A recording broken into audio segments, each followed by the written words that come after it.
Wow, y'all, we have one of the most epic guests today because it's like my twin. I'm looking at my twin right now, realizing that the story that we share, no matter what our profession is, hairdresser being ours, we always have this underlying story of, but I'm just a hairdresser, or I'm just a coach, or I'm just a teacher, or I'm just a mom. Even worse, when I hear that, it makes me so sad because that's like the ultimate job that we need to heal this planet right now. Let's be real. So when Brooke and I connected, it was very clear that we're on a very similar mission as light workers to empower our community, specifically the hairdressers, and how to stay grounded behind the chair, because we as hairdressers are in constant literal physical contact and emotional contact with hundreds of and thousands of people in the course of our lifetime and our career. And so learning these energetic tools and how to create these rituals and boundaries to protect yourself are absolutely essential, whether you're a hairdresser and you have your hands all up in someone's hair or not, because we go in public. So today we're so thrilled to bring on Brooke because she is a Reiki master, tarot reader, salon badass, like all the freaking things. It's like when I try to describe myself, I'm like, I don't know, which part of me do you want? Brooke is joining us here. Yeah, all of them. Brooke's here joining us today. So welcome to the show. We're so excited that you're here. Yeah, no, thank you so much for having me. I'm super excited to be here as well and kind of talk about how we share our magic and what we feel we're called here to do and kind of what that looks like. So I'm super excited. Thank you. This is going to be a magical journey that I can't wait to see unfold. So everyone buckle up or not, and just let's have a wild ride. So I'm curious because I grew up with a mom as a hairdresser. So for me, it was like built in. Yeah. So can you tell us about how you got introduced into the hair world and like what started that career path for you? So funny story. My mom also hairdresser. But I didn't always think I wanted to do hair. I think I always knew how to do it inherently. I was using a Marcel iron when I was like 8, so Dangerous. yeah. And I had my first perm when I was 19 months old. Let me just tell you that. That's a story. I'll share the picture someday. Anyway, I digress. So it is ingrained in me, but I didn't always think I was going to be a hairdresser. I actually thought I wanted to go to law school. And I knew that I didn't know how I was going to pay for it. So I was like, hey, I'm going to go to hair school and I'm going to use that career to help pay my way through law school. I realized rather quickly that I was reminded how much I actually hate school. And I was really good at doing hair. And so I think that it just kind of came naturally at that point. I'm going on year 24. And I've been in the industry this whole time in various different ways, like we kind of said earlier, but I honestly can't picture my life without it, and getting back behind the chair and getting back into hair and then being of service to people in general is just what really fuels my fire. It's amazing because, and I've said this before on here, but having a hairstylist as a wife, or knowing hairstylists are some of the best people in the world because they actually get it. I think that so many of us think we understand other people, and really what we're doing is just projecting on them constantly. And instead, hairstylists, or I've been lucky to be in the salon a lot, and you hear people say things in the hair salon they do not say outside those doors. It is really incredible. When did you start to figure out that you were going to have to evolve as a person, or evolve in your skills so that you could actually help your clients? Because what I've noticed in the hair salon is that people come to you looking for a lot more than just looking beautiful. They want more than just being pretty. They want something. They're like, hey, I'm hurt today, or I'm going through a divorce, or my kid's been crazy, or I've been sick. Or when did you figure out, and how has that like up-leveled you and kind of bring you to the calling that you're at now, where you decided, I've got to step up my game. I've got to help these people in a new way. How did that come about? Whew, so that could be a very long sort of story, but I'll give you the Cliff Notes version. So I have I think always been spiritual. The level that I'm at now is definitely evolved over the years. And I think Britt and I have talked about having a conversation about that at some point as well. But I think the idea of being of service to people came very naturally to me. I think that I realized pretty early on in my career, that's really what fulfilled me. It wasn't just the act of doing hair. And I would say that I grew upon that as I decided to be an educator. And I would say too, early on, I knew I wanted to be an educator. So I've been a hair educator for 11 years. I've worked with several major manufacturers. And that's been a beautiful calling for me too, to not only be of service to my clients behind the chair, but also to other stylists as well. So in doing that, I think what I learned is a lot of people would express to me that they felt very drawn to me. They felt very comfortable with me. They felt very at home with me, and that the information that I was giving to them was valuable. So as I evolved through my own spiritual path and my own awakening, which I would say came on really strongly within probably the last like 6 years since my divorce. I'm remarried now. He's amazing. But I would say that's when I really made a huge shift into being called to really focus on this side of helping people, which has flowed to my clients behind the chair, because I do offer Reiki services for them as well. So it has been a natural progression, although I would say this most recent change has been a little bit like, that's the scary one, right? Like, I'm so used to doing this, and now I have to do it this way. And it's like, okay, I'm diving in, you know? So, but it's been a beautiful journey, and I'm happy to be here. Yeah, it usually involves like burnout or rock bottom or our own physical like ailments that like make us wake the fuck up to realize that we're overgiving, overserving, and not protecting ourselves. So I'm glad that, and maybe you have experienced that at some point in your career, but I'm so glad to hear that it wasn't just like a freaking hit the rock bottom and I had to figure it out the hard way. I would say the rock bottom was probably in my personal life, which caused it to evolve in my professional life. You know, that whole situation with the divorce was like a huge transformation in my life personally, which did affect me professionally. At that point, I actually left behind the chair most of the time and went into sales, industry sales. But so I think that transformation probably was more personal, and that's where the spiritual path kind of really kicked in full force. I always knew that I was good at what I was good at because I was being of service to people, though. Like, at the core of it, it wasn't, I was good at what I was because of that, you know? So expanding my knowledge and becoming an educator and doing all these trainings just kind of further pushed that along.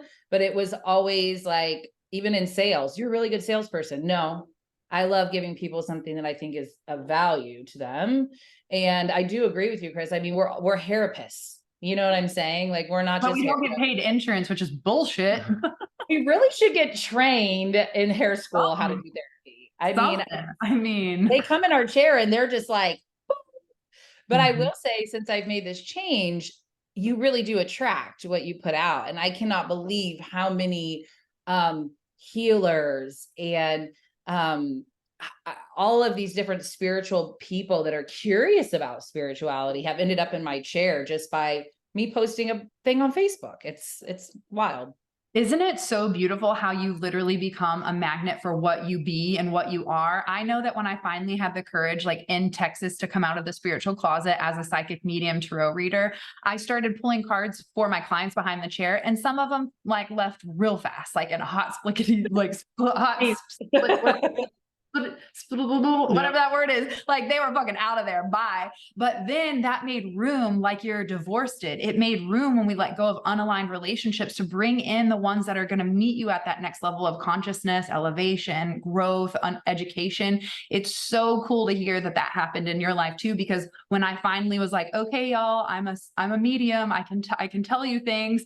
I started having clients that were not my ideal client by like the books, like check the box that you're not in the age range, your hair type and texture is not my style. Like none of it aligns. But what did align is that they would need some type of spiritual healing or message from the other side.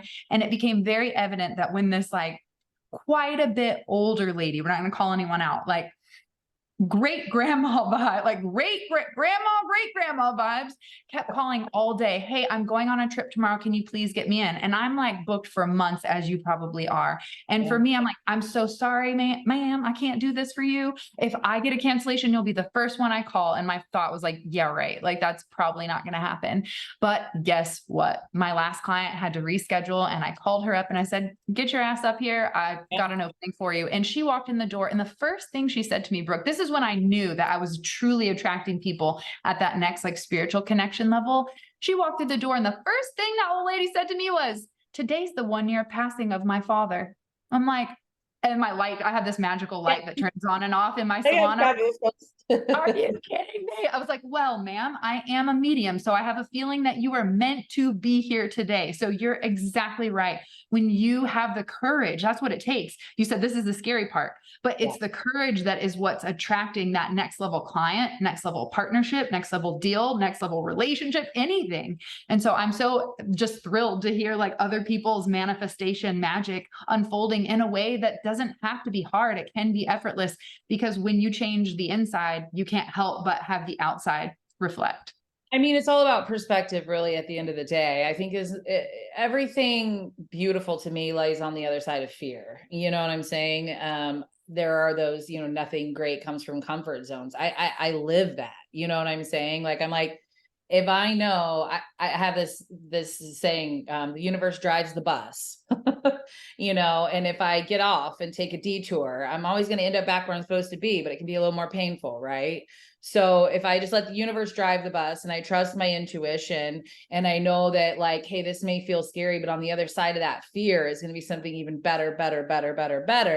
It's all about perspective at that point. And I think that's what a lot of people miss. They get stuck in this space of fear and limiting beliefs, and like, I can't do this. And I got to stay comfortable with where I'm at. And the thing is that you're never really going to grow beyond that. You have to look at what the possibility is on the other side. And for me, that's kind of where it was at. It was like, I couldn't any longer say, oh, this will happen later, because what I was doing was I was taking too many detours. I wasn't letting the universe drive the bus, and it was kind of restricting my life. And I actually ultimately wasn't really happy. I was happy, but I wasn't like super fulfilled. Yeah, you're touching on so many important things here. One big deal that a lot of people have to understand is that oftentimes trauma is what brings us the answers that we've been searching for. And it definitely never looks like it when you see it. You're like, I'm dying. There's no way my life's going to be the same. I'm so beside myself. But it makes you do a couple things. The first thing is it makes you look for solutions, because at some point when the pain gets tough enough, we go, all right, who's going to help me? I got to find some help somewhere. They say you change for one of two reasons: you learn new information or you suffer enough. Yeah, so it's so important when we're thinking about, I want a community that's so supportive. Sometimes you got to go out and hire them. Sometimes you need to go find the person that can help you, that's good at what they do. And just like we're talking about, in a moment, I'm definitely going to want to dive into Reiki, but you look for that person. And then once you begin to start solving some of your own problems, once you start getting like, oh, damn, that worked. That feels kind of good. The second thing that ends up happening is that you almost feel obligated to teach it to somebody. And so not only do you build your community on the front end by going hiring or finding support for you, but you build it on the back end, because now that I have the gift, or now that I have an answer, I have to go share it. So you have both communities, people who need your services and then people who can help you too. And it's such a beautiful way. Going through trauma becomes such a big deal on giving and receiving. It's like we're constantly flipping this coin, and just which side does it land on? And when you're okay with whatever side it lands on, you live, like you're talking about, in that more fulfilled state, and the universe really can begin to drive that bus. And I call that living outside the storm. Yes. Like life is always going to be, listen, I got shit. I have 5 kids. Okay. There's always, actually I have 8 if you count my stepsons, but they're adults. So, but I have 5 minor children at home. There's always something going on. There's always something that can be thrown in your way. There's always something, right? But if you live your life waiting for the next shoe to drop, or you get stuck in that place that I call living inside the storm, then it makes it so much harder. So what I always try to do when I get into those moments is just get grounded, like we talked about, and like I talk about with hairdressers too, and take a chance to step outside of that, what feels like it's happening to you, you know what I'm saying? And just look at it like, what can I learn from this? How can I move through this? Where's the beauty in this thing that feels so painful? And then that's where you really evolve. Yeah, you're so right. It is about perspective, because I learned that through trauma, when I ask the question, what good can come from this? It helps me to shift out of that victim mode and into surrender, where I pick my feet up and let the bus just go where it's meant to go. And so I think that you talk about all those detours is like micromanaging, like, but no, it will be better if we did it this way. And then you hit like a flat tire and you're like, okay, maybe not. Let me just relax. So 5 kids, working behind the chair, serving as a light worker, healing, all the things like that requires a lot. So we all know that you are not your average hairstylist, and your techniques for teaching grounded, like getting grounded and protecting your energy, are essential. That's like what is like pushing this change and transformation in your own business to step out from behind the chair and start to empower more stylists. What are some of your rituals or routines that you do to be able to ground and protect your energy? So I would say that one of my core ones that I started with, because I was programmed that modalities were not good, right? All of these cards and things like this. So I think the thing that We're all going to hell. but no, but that's how I was raised. So it was a little hard for me to kind of dig into that world at first, if I can be honest, but I would say one of the first ones that really resonated with me is angel numbers. I mean, I remember vividly in my awakening, like, because I was in sales, right? So I drove, a lot. And I would constantly see repetition and numbers and numbers and numbers. When I kind of started to lean into that, my angels talk to me a lot, so angels are huge with me. I can carry on conversations through numbers. I have a book that I use, or I just get information intuitively anyway. So I would say that was one of my biggest modalities. I still use it to this day. My kids are acutely aware of it. They dabble in it as well, which is lovely to me that it resonates with them. But now the cards, I would say, is probably definitely one of my other go-tos. Oracle cards, tarot, really helping me kind of light a path when I feel like I need help. I need the universe to just give me some direction. When I'm going through really like sticky trauma stuff, it just brings me back to center and allows me to know everything's okay. I do use my pendulum a lot. And then I would say virtually every morning in the shower, I'm balancing my chakras. I'm calling back my energy. I'm taking that few minutes to myself to just kind of cleanse my system as much as I can. And then Reiki. Reiki's been a lifesaver for me. I originally became attuned for my own personal healing. And I actually just had Reiki from a wonderful woman yesterday. And I still love to receive Reiki from others because we need that community. We need that help from people sometimes to help move the things that we don't understand. So when it comes to Reiki, you started for your own personal self. How did that evolve into you being a master Reiki practitioner? So again, when I went through my divorce and I was going through my awakening, I discovered Reiki. So I started receiving Reiki and I just felt very drawn to it. And when I learned, because there's three levels. And level one is really meant for your personal healing. And I was like, oh, okay, I want to be able to like access this more regularly. Reiki itself is being able to tap into a life force energy. We all have Reiki, but you have to go through these attunements in order to open up accessibility, for lack of a better way of saying it. But it's going to promote physical and mental well-being, as well as removing energetic blocks. So I was like, this really works for me because I want to be able to like feel this more often. So that's when I went through my level 1 attunement. That was with a woman here in Kansas City. She's amazing. Moon Body Spirit is her Instagram. She makes the best memes ever. You really should follow her. But anyway, so then about 6 months later, I did my level 2 because I wanted to be able to just dive a little bit deeper. And in level 2, you can actually give Reiki to others at that point.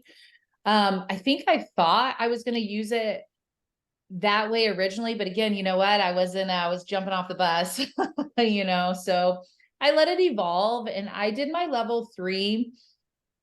I would say right after COVID. So it was shortly after quarantine that I did my master certification.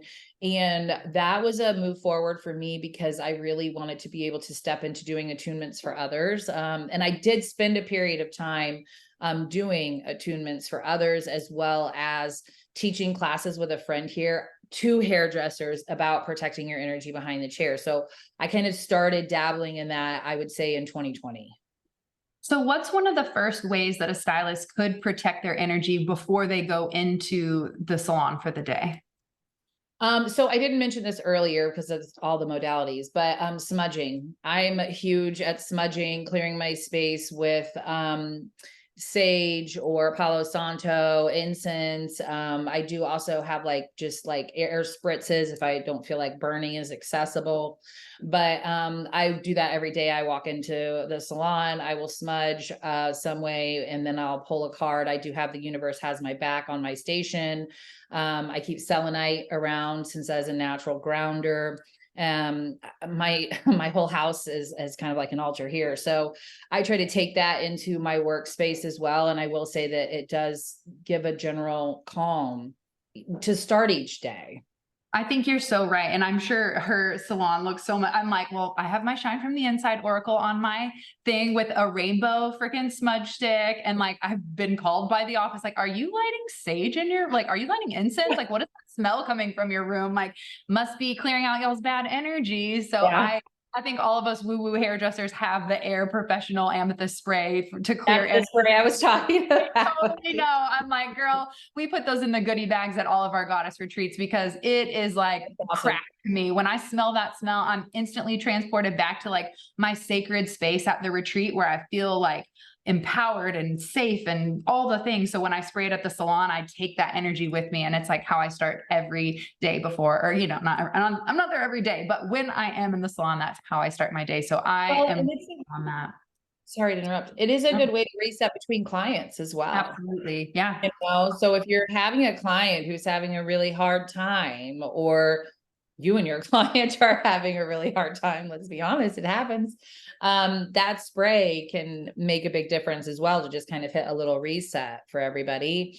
I'm also a huge advocate for, like, I'm not into this whole, like, we don't eat. I'm not saying I'm the best when I'm at the salon. I've tried to be, I am being better about having things available like protein drinks and protein bars and stuff like that. And telling my client, I need 5 minutes, you know what I'm saying? To take that time to reset if we need to in between clients. And I'll tell you what, the more authentically you do those sorts of things for yourself and you show up that way for your clients see that. And that's a trickle down effect, you know. You can be very busy and still give everybody very individualized attention, as long as you're making sure that you're not draining yourself to the last drop. Yeah, I agree. The in-between client process is absolutely critical because you'll bleed over into the next one, a little drained, carrying their emotional baggage. So spraying that spray is epic. One of the things, since I'm in a suite, for me, what I like to do is, even if my client is already arrived and I've just finished up, even if I'm 10 minutes fucking over late, I don't care. I'm like, you can have a seat in there and I'll be right back. And I walk to the bathroom or I walk outside, wherever I need to go get some fresh air, and I hang upside down, give my head a little shake, just clear my energy, take a deep breath, and then I go back into the room. And I think that's like such a beautiful, simple practice that is so overlooked, and it feels like, well, it's fine, I'll just keep going. But if you take, I think that's why smokers like to smoke. They take 5 to 10 minutes to like go be alone and breathe, except it's toxic. So and then you that I need to smoke a cigarette. It's like, no, you just need to take a breather. you just need a fucking break, honey. Like, go take a deep breath, like relax your mind. So I love the in-between client rituals. I think that's so important. And whether you are a stylist or not, there are breaks in your day. There are transitional moments, whether you're going into the office or coming back or going to lunch. Like, every single one of those is an opportunity for you to just check in, see how I feel. And I'm really curious, since you love using Reiki on yourself and others, is there a particular Reiki practice that we, the beginners, can get started with? Like, if you've never, like, what Reiki, who is that? Like, yeah, who's Reiki? No, yeah, exactly. Yeah. So I think that I'm glad you said that, because there's a couple things that I do like to do that are really quick. And I think that this conversation is beautiful, because a lot of people say, I don't have time. I'm sorry. Take the freaking 2 minutes for yourself. Everybody's going to thank you. And it's not going to make a big difference in the grand scheme of things. Your client's not going to be upset. Your client's going to feel stressed out if you run over to them stressed out. So 100%. Give everybody a little bit and yourself some grace and start doing that. And it'll protect your peace a little bit better. And at the end of the day, we're not going to do this zombie thing on the way home, right? So that being said, a couple things that I like to do that are quick is you can give yourself love, which your left hand is going to be your receiving hand, and your right hand is going to be your giving hand, right? So if you want to just kind of hug yourself to where your right hand's on your heart, your left hand's on your solar plexus, and give yourself some love. That's something quick that you can do, and take a couple of deep breaths in and let it go. And another way that you can picture that is that there is a white light passing from one hand to the next, and that you're just kind of giving yourself a big hug there. So that's a quick one that I like to do, and I can kind of feel it right now. Ooh, okay. Another one that I love, and this is pretty easy, and I've shared this with a lot of hairdressers, and it's been transformative to them, but it's called calling your energy back. And a mentor of mine taught this to me. And this is part of my morning practice. So you can call your energy back. A lot of people don't realize that you can do this, but you simply can do that. And what'll happen is it's never going to leave someone feeling empty. Someone that needs that from you can keep that. But a lot of people, even people you walk by on the street, can snag pieces of your energy throughout the day, right? So you're able to call that back to you and still keep it for the highest good of everybody involved. So it's 3 cleansing breaths. And on that first breath, you're calling your energy back to you. And on that out breath, you're releasing anything that no longer serves you out through your body into the earth to be transmuted for good. Okay. So it's 3 cleansing breaths, and you call your energy back. And then release. And then energy back. And then release. And then energy back. And may it be transmuted for the highest good of everybody involved.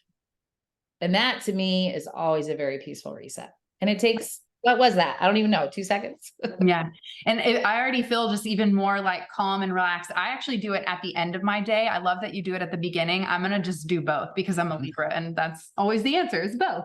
You can do it whenever you want. All the damn time, y'all. And you know what else, talking about passing people and your auras, like exchanging energy. The other thing that happens that people don't realize is that when other people speak about you, think about you, even if it's negative, that attaches a cord to your energetic blueprint, if you will. And so I also, calling my energy back, I also like to cut the cords too. Like you talked about, when you cut those cords and send that energy back, it's not taking away from them, but it is helping you to recharge and reset. So I'm morning and evening practice. Yeah, it's very good for empaths. I love it. So I want to point out 2 things here. One is that you have to set your day up around rituals. Yep. The better you get with structure, the better you get with systems, the better you get with rituals, or whatever you want to call them. And the more you put them in their day, the more you set yourself up for automatic success. Because a lot of people are just, I have a bunch of these tools, but because they're not actually built into the schedule, or because you don't have a thing to do between clients or between tasks, a lot of people just don't do it. It's so important to nail down. You should write it down. Write down the ritual you want to do in the beginning of the day. What do you do right before you get into work? What do you do right when you get home? Or set an alarm in your phone. Yeah, the other thing that's really big that both of y'all are mentioning is that it's so important when you're the expert, when you're the person that people will come to, they are, I'm not gonna say lower level than you are, but you're the expert. They're on your terms. You're the person. It's your space. It's your domain. That's why you have the in-between client thing, because you're reclaiming, this is my space again. We shared our time here, but now it's my time, my space, so I can go with the next client. But it's so important not to feel like you can't do what you need to do to be at your best. I hear so many people like, well, I just, I don't know what they would have thought of me. They're already there paying you. They already think well enough of you. You've already convinced them to get in the door. At this point, you say, hey, I'm going to be back in a minute. And that's good enough. You don't have to explain it. I'm the expert. I love when I do hypnosis with a person for the first time, especially because no one knows what the hell hypnosis is. I'm like, this works a lot better if we're just going to sit here for 5 minutes and be quiet. And I might just want to sip tea for a few minutes. And that's just the way it's going to be. But when you're the expert, show up and be the expert. They're looking to you for answers. They're looking to you for solutions. Let them know you can trust me. And you do that by being confident. And you do that by letting them know, like, I'm going to take care of myself so I can take care of you. I'm going to do a damn good job today. It's going to take me a couple minutes to get ready. Okay. Like, just show up as the expert. It's so important. Yeah. And the real truth is we're like worried about what they'll think of us, judgment, criticism, if we are like running behind. But the truth is you're going to end up like showcasing a shittier, more resentful version of yourself if you don't just take the 2 minutes. So you end up, that's going to be a whole nother problem. And you end up basically proving that that fear of judgment is like, you end up realizing it when you don't do that. Yeah. So I want to ask, do you have any rituals that you like specifically doing at night or as you wind down or before bed? Is there anything you're doing as you lead into sleep that nourishes you in some way, or like maybe lets the thoughts calm down? Do you have anything like that? So I would say that probably varies day to day. I'm more of a morning throughout the day ritual person. Because I she think has 5 kids, you know. That's yeah, true that. Yeah, so what that means to me is going upstairs and saying, "Hey, everybody, I'm done for the day." You Yeah, know, there it so is. Love you, see ya. that is something I do in my own home. I'm like, "Hey, we've done the work, we've done the dinner, we've had the hangout, and now I need to go wind down." But I would say, yeah, I don't watch TV, honestly, but like to me, like to go up to my room at like 8, 8:30, 9 o'clock and go like sit and watch TV and just chill. That's when I think about like, okay, what am I needing to do tomorrow? I'll look at my calendar and then I'll just kind of start shutting it down for the night. And I will say this, and this has been a game changer for me, but I have 2 phones and some people think I'm crazy, but one is my work number and one is my personal number. And when I'm done for the day, I put my work phone stays in my office with my computer and everything else. So that's something else that's a good ritual for me. And then I will, depending on how the day went, like if I'm feeling a little bit like still drained, I will do some resets, maybe read my cards, and then maybe catch a few bits of a book. So I've been reading Rise, Sister, Rise from Rebecca Campbell. I've also been reading Project 369 about manifestation. That's generally kind of along those lines. I'm a little more just kind of intuitive with what feels good to me in the evening, but I do make sure that I set some space away for myself. Yeah, I think having that morning and evening routine, no matter who you are, what your profession is, if you're human and you're here, having that intentional morning and evening routine is everything. We actually teach that inside the Elevated Life Membership Club because our life is built on 90+% habits, right? And our rituals are essentially a sexier word for habit. Yeah, exactly. A much sexier word, actually. Much I sexier. will say this, So, I do make sure that I check out before I leave work. I think that that's something like, in my, I guess it'll be a master class at some point. I'm building it out right now, but as I'm teaching people how to really fully lay out protecting yourself and staying grounded behind the chair, before you leave at the end of the day, you really should take a minute to shut down. I don't rush out of the salon. I make sure everything's clean, put away, swept, wiped down. I may take a couple minutes and sit down and take a few deep breaths, because what I do want to do is everything that happened at work that day, staying at work. yeah. And then I'm coming home. I mean, we may talk about a client here or there, but I'm not trying to take all of that like heavy, busy energy home with me. That way I can separate my work from my family once I get here. So Yeah, that's too. you are on it, because this is exactly what one of the principles I was just teaching and how to bulletproof yourself behind the chair is to leave the drama at work. And what we do is we like to take a walk outside before we come into the house. That way, and if you don't have a partner, like take yourself on a walk. It's so great. But because he comes and picks me up from the salon, we're together, we go and take a walk before we walk in the house. And I tell him all the cool shit I learned and like what new restaurants we're going to eat at and all the drama that just went down in Susan's life. And oh my God. And I just like, I've always shared my whole day with him. And what his whole day is like, that's just been a part of we've been doing that for, I don't even know how long. Because we're a couple. We like to share our lives together and not just like be roommates. And so getting to share, like, here's what I held space for today. That way you can judge on like, are you pampering me or am I pampering you today? Like who's cooking dinner, damn it. Yeah, right. We take a walk and we call it walkie talkie, and we get out all the things like from the day, like here's all the things. I love that. When we come home, it's clear energy. It's just me, you, and you're making dinner. Yes, that's how it normally is, right? Or I'll make my kids make dinner. Like, listen, mama's tired, but whatever you can do in that space between work and home is important, because oftentimes that'll be a time when I call my energy back. Right. So just making that, especially when I feel very drained. And my husband works evenings, so I don't always get to see him when I get home from work, but maybe I'll call him and we'll kind of get out the day a bit, right? And before I come home, and because a lot of us do have so many things that we have to take care of just in our personal lives. So be able to give yourself some grace and separate those two things is okay. I think it's been interesting for me because I moved from a job that was sales back into behind the chair, where I'm more in control of my schedule, right? I'm not chasing the numbers all the time, you know? And I think also giving yourself some grace and looking at, like, you don't need to be running 900 miles an hour all the time. You actually can live a more productive life, feeling more peaceful where you're at, instead of constantly go, go, go, go, go, go, go, go, go, go, go, and taking time to just breathe. You know, all this stuff is so important because when you start to set up the rituals correctly, because a lot of people, like you're mentioning, really do go home and then dump stuff on their partner. And they wonder why their relationship's not that great. Because once you've just been vomited on from a whole day of high energy or low energy And they're people, not hairstylists, you know, so they don't know how to hold that No, space. crazy. yeah, and then you're like, I don't know how to transition into sex. Like, I was saying, how are we gonna have sex now? I don't know where we go from. That was sad shit. Not feeling very romantical.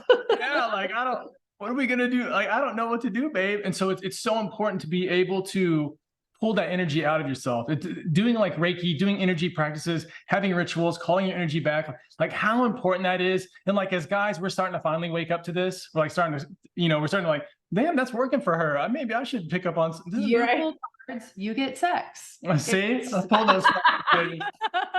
And it's funny because there are a lot of guys that will resist these types of practices for whatever weird reason, and it must just be ingrained in our bodies. But it's great because we realize that once we start doing them, especially once we see our partner, just like you mentioned with your client, when you do the practices yourself, or when you have the healthy eating yourself, and you show it to your client, they can't help but go, something's different about you. You're happier, you're brighter. Same way with your partner. So like I hear women like, oh, my partner's not really into this. Well, they don't have to be. You do it, you shine, you show them that you're shining. They'll be like, wait, I have to do, how the hell did you make this happen? Like, this is crazy. And so it's so much easier when we do the example work, when we will think about how our partner is and what they need, but then let them do it in their own time, because not everybody needs the same thing. We're not at the same level, so we don't always need the same tools. And there's lots of people where they're at. You know what I'm big time. saying?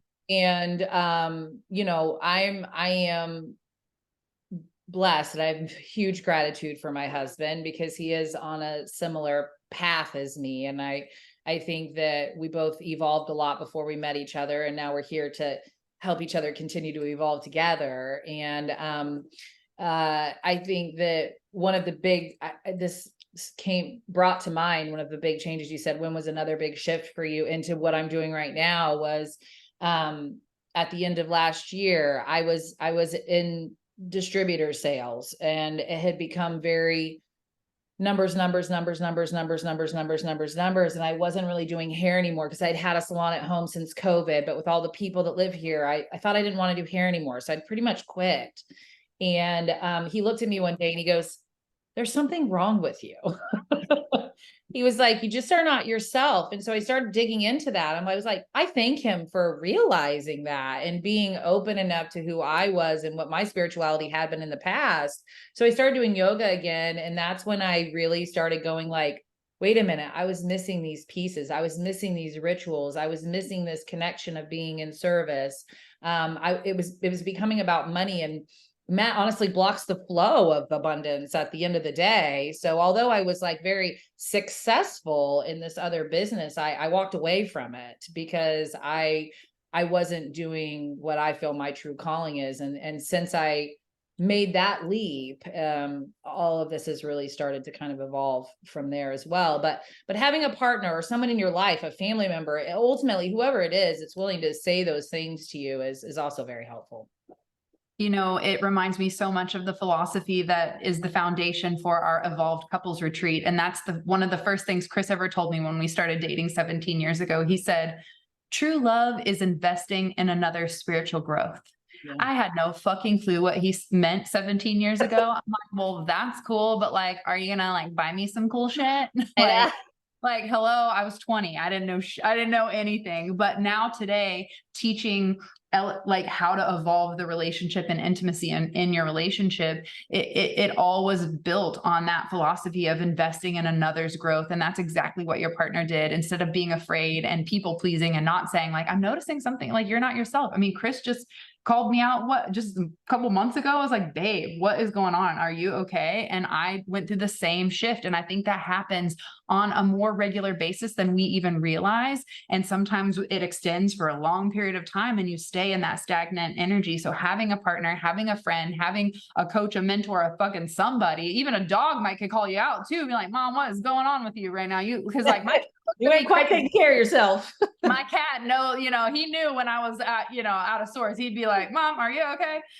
So I think just having that person. And if you like are literally in a cave and you're like, I don't know, I just listened to this podcast and I know nobody, like be that person for yourself, invest in your growth and give yourself the love that you seek outside of yourself through money, chasing the numbers, chasing the accomplishments, chasing the acquisitions and the titles on the wall and whatever the hell it is that drives us, that doesn't really fulfill us. Like you said, I was happy, but I wasn't like fulfilled. And I think there's a huge difference in happiness is fleeting and fulfillment is an everlasting joy that you choose to tap into as a lifestyle energy that you embody.